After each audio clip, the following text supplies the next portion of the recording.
Okay, good morning, good day. Hayom Yom today, the 12th of Elul. All right, the Frierdiker Rebbe writes that his father, the Rebbe Rashab, Rab Shalom Dodber, began delivering the great Hemshech, which he tells you in parentheses what a Hemshech is, Meshach, to draw out. It's a series of Maimorim known as B'Shah Shahagdimu Nasel Nishma. These are the words that we said at the beginning of when we received the Torah. And the first mimer, and the whole Hemshech gets that name. At the time that we prefaced, first we will do, and then we will understand. And that mimer is known as the mimer Ayin Beis, or that Hemshech is known as Hemshech Ayin Beis, because it was started in 1912, Tov Reish Ayin Beis, in Lubavitch. He finished it on Shabbos Parshas Vayera in 1915, 3 years, in Rostov, with the mimer which begins, Hashem Omar. The Hemshech consists of 144 maimorim, and in addition, extant in existence in manuscript, and the footnote over there says this manuscript was published by Kahos, so there was a version of Ayin Beis published by Kahos, which covers 3 thick volumes, including the Maimorim of the so-called second section, which the Rebbe Rashab did not deliver orally, and which is not divided into separate Maimorim. It's just a sort of a singular long treatise. And that's something you may or may not want to know about Hemshech Ayin Beis. That Hemshech is a work which I, in my own language, call the anatomy of everything. It deals with everything from essence of God to the lowest of everything, and shows in a long manner, but in detail.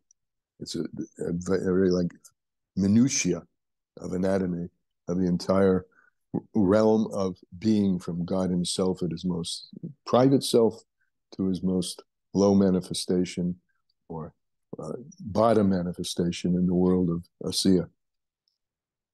Quite a work. Okay, that's Hayom Yom for today. And back to the Tanya. Also quite a work. Daily Tanya. We're starting a new letter, letter 13 on page 221. And in Likutei Amorim, it starts on page, at the top of page, Kufiyud Tes, opposite 236. So this letter, in my own mind, has a connection to the previous letter. Not all of them do, or not all of them am I able to see the connection between the two. But the last mimer told us, the previous letter told us there are 2 levels in tzedakah, 2 levels in kindness, 2 levels in the performance, really, of all the positive mitzvahs, which are all contained in the mitzvah of tzedakah, giving of oneself, giving oneself over. And the two modalities are giving what you're naturally created to give. In other words, he told us that every Jew is a rachamanim, a merciful person. The quality of mercy is embedded in the soul of every Jew by the nature of the Jewish soul, danger in quotes. And then there's the avodav tzedakah, which brings you beyond and doing something more than your nature would dictate. This letter addresses where that more comes from, and how, in a certain way, not in a certain way, but in a real way, it's also part of your nature, but it's a different aspect of your nature. So he starts like this. Starts with a pasuk in Tillim. Ma rav tuvecha. Great is your goodness. Now, great goodness, we talked about this before. There's called chesed, there's avos oilam, the love that's associated with through contemplation and meditation, which things which are natural processes that a person can do. A person is a bar seichel. A person has a mind, an intellect, and can use that bina faculty, his boininess, to create and understand and reveal the sense of godliness in everything. And then there's a higher level, avarabba, a higher level, which, or when I always want to translate, deeper level, which is more makif, more transcendent than that. And this is alluded to in Rav Tuvacha. Great is your goodness. Rav, big. And at the same time, it says, Asher sofanto l'reachu, which has been hidden to those who fear you, or that's how the letters in Tanya translates it, or those who are in awe of you. They're both different levels of fear. There's all both, awe is, we'll take awe for, when you see something awesome, there's like a shirking back. It's just overwhelming, like Matan Torah, right? Awesome. And similarly, when you're in fear, you're shrinking back. And the two are therefore related. They're very different levels. One, the lower one, is the fear of disconnect from Hashem. Right? I don't want to, because I realize Hashem is my life force. I never, ever, I'm afraid to be disconnected from that, because that will take away the life itself that I have. And then so that's a fear. And then the awesomeness, this is overwhelming. So whichever way you translate it, there is a reveal. There's a big goodness, Rav Tuvacho, but this great goodness is hidden away to those who fear him, or those who are in awe of him. That's a pasuk in Tehillim, which he will now explain. He will explain it for a couple of pages. In a Bechlal Hashem, in the whole generality of those who serve Hashem, meaning us, we're all different. In general, there are two different levels, two separate levels, in regard to the root of their or our souls. Generally, the origin of the souls, each one of us comes generally from one side or the other. What are these sides? Up above, Lamaila, bebechinas yamin usmoil, from the right side and the left side. Now here's explained. Dahainish bebechinas smoil, souls which are coming predominantly from the left side, imidas atzimsum. That's the attribute of contractedness, hiddenness, concealment. The hester, as he said, tzimsum v'hester. Concealment, and concealment can take many forms. It can take, I'm private, I'm not very public, I'm more contrite, I'm more humble, etc. And that can be the predominant mida in some people, in their avoidance Hashem, in their service of Hashem. Meshikosa has written a pasuk in Mika, the Hatzena Leches, to walk hiddenly with your God. The Mistorim Tivke, and another pasuk in Yirmiyahu, in the hidden places, my soul weeps. Private people who don't cry in public. The Mistorim Tivke, my soul, whatever pain and mourning and yearning that I have in my soul, I keep it private. The Mistorim Tivke, in quiet, in hidden places, I weep. The soul weeps. And then we apply it also to Torah. Kola oisig b'Torah b'seisa. A person may be a genius in Torah, but doesn't publicize it. He learns Torah b'seisa, in concealment. These are attributes that pertain to souls whose predominant manifestation is from the left side of Gevurah. And that relates to our word above. Great is the goodness which pertains to those, which is hidden to those who fear him. That's the midah of Yira, which is Gevurah. In regard to this midah, or from this midah,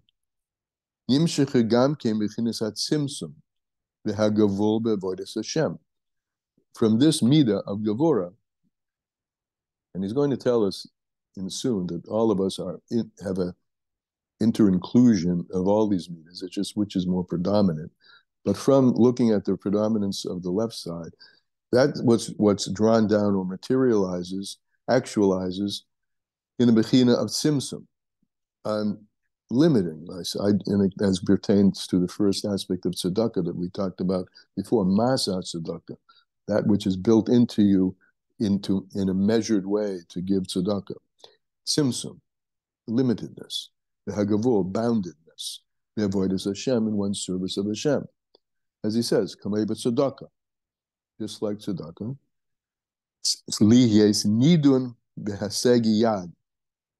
He limits himself in how much of his hand he's going to give out.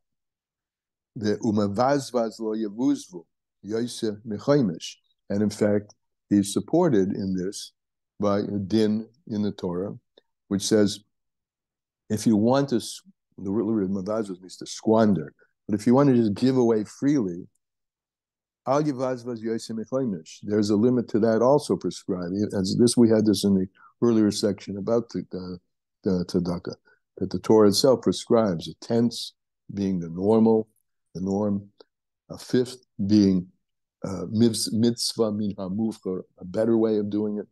But chaimish, that fifth, is what the Torah prescribed as a limitation. You can give more, but it says in terms of fulfilling your obligation.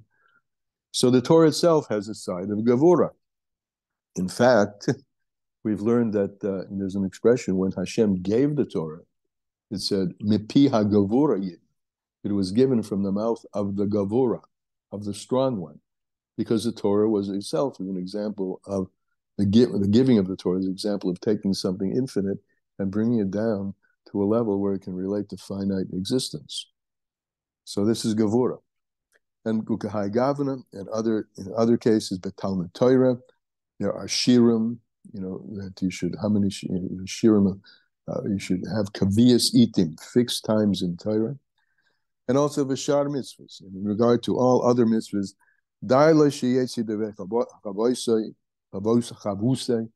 it's enough, sufficient, that you fulfill your obligation in the manner that's prescribed for you as an obligatory way of doing it in the halacha, which the Torah obligates you to do.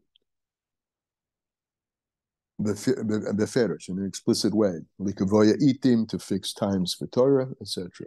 All of these are aspects of gavura, fixing times, fixing limits, etc. That's the side of gavura. Ach bechinas yamin, the other side, the right side, which is associated with the first part of our pasuk, rav tuvacha, great goodness. Who midas a chesed? Midas chesed wants to flow, doesn't want any holding back. Kindness flows forever. It's a midah. Did you skip Uzrak Mara Batalmidim?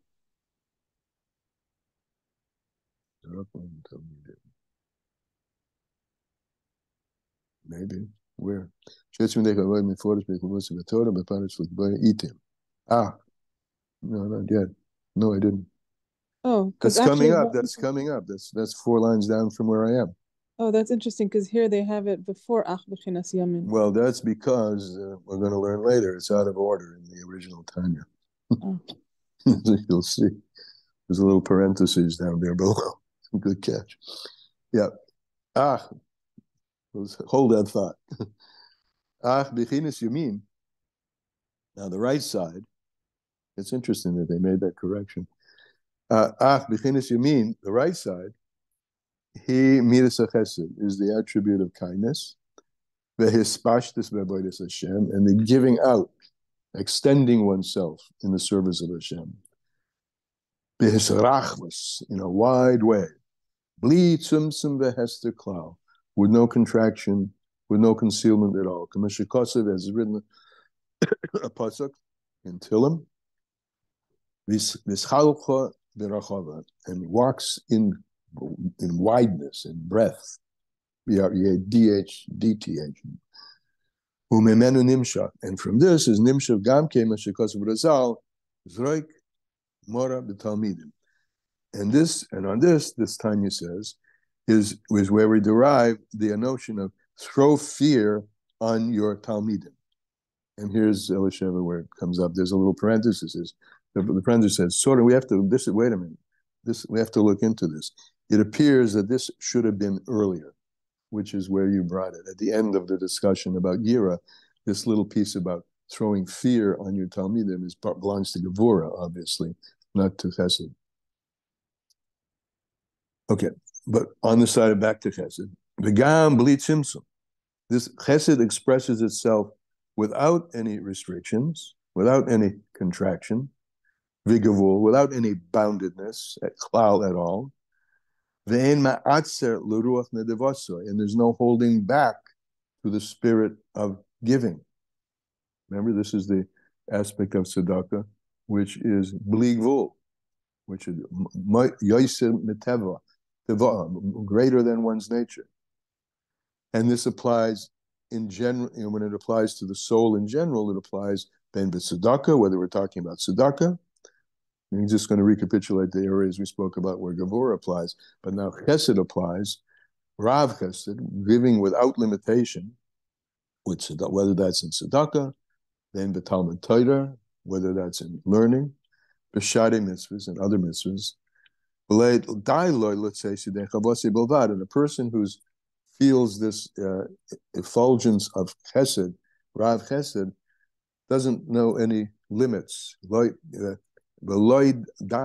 say, it's not sufficient for that person or that soul quality to just do what the Torah prescribes, bilvad, alone. Ela ad blidai, a person driven by that aspect of the soul, the Rav Tuvakla, ad blidai. It goes on forever. And I'm not living in a world where I'm measuring everything all the time. Now, admittedly, we are in the middle of the conversation, but that's today's Tanya. So tomorrow we'll have to, bring it back to the tone, but we're just almost like in the middle of a sentence here. Ultimately, he will explain how these two things go together. Rav Tuvacha, which is the great, going back to the pasuk, if you just look at the pasuk, the great goodness, which is hidden, which is a Gevura. So the next piece will explain how Chesed and Gevura interact with each other and how they include each other. That's today's Tanya. First of all, understood? Anything hanging in terms of your understanding of what we said today? What the Alter Rebbe said today? Well, this is the first time that I understood it clearly, that Marav Tuvcha Asher Tzafan Telecha, that Tzafan is Gevura. Mm-hmm. But I wonder if this mistake is what is, like, maybe the Hasidim didn't understand. What did the Rebbe correct this mistake, or the Hasidim? Because maybe Mara could mean something else. Maybe it could mean something with Chesed. Yeah, but it doesn't. I don't know who wrote the footnote and decided, and when that happened, that they realized that this was out of order. I really don't. I'm taking it at face value. Since someone who was big enough to make the annotation so that the annotation not only stays with us, but in your version, it actually they took out the disorder entirely. Says that it belongs to the fear part. And so they're touching in fear part. They're not touching in part of the chesed part. I thought, we're always told that the Alter Rebbe, was medactic with every last vav. How could it be? How could it be? It could be a toy cipher. It could be a mistake that the writers made, the copiers. Remember, there were many versions of this.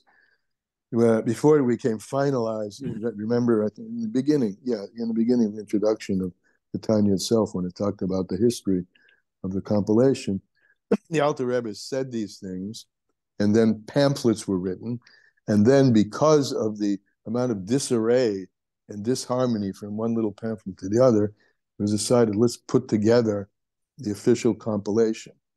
How much oversight the Alter Rebbe gave to that, I don't know, but our note tells us that apparently there was still a possibility for some things not to have been in where they should have been. mean, that's what they're telling us.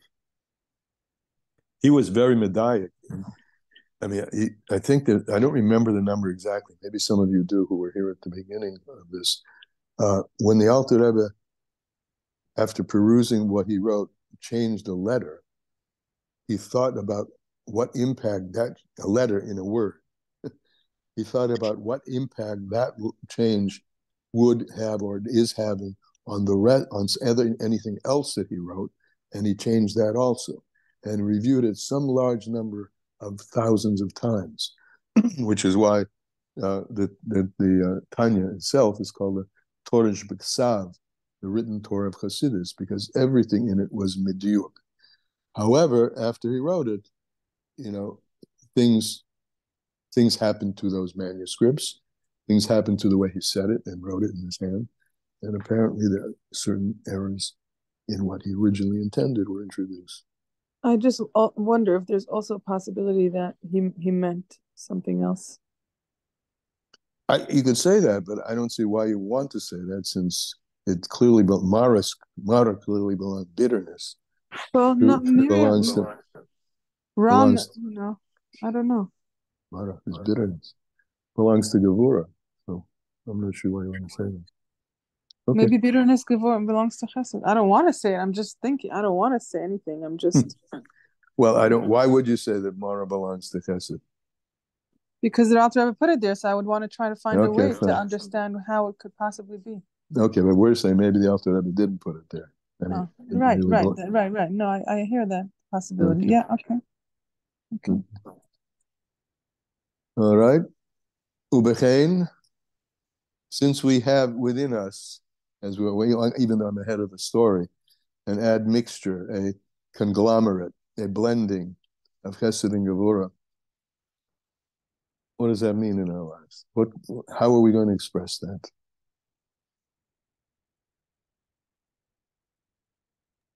I for my life, even if I want to give Chesed, I have to have Gevura with myself and give it in the right amounts and like kind of be to hold back and yeah.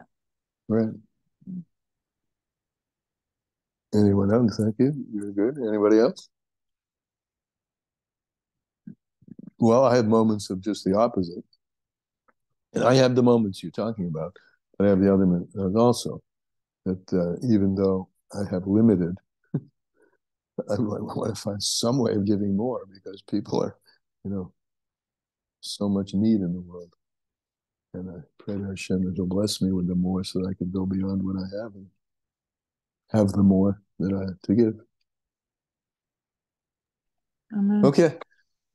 Thank you. All right. We'll see you tomorrow, Yes Hashem. Bye-bye.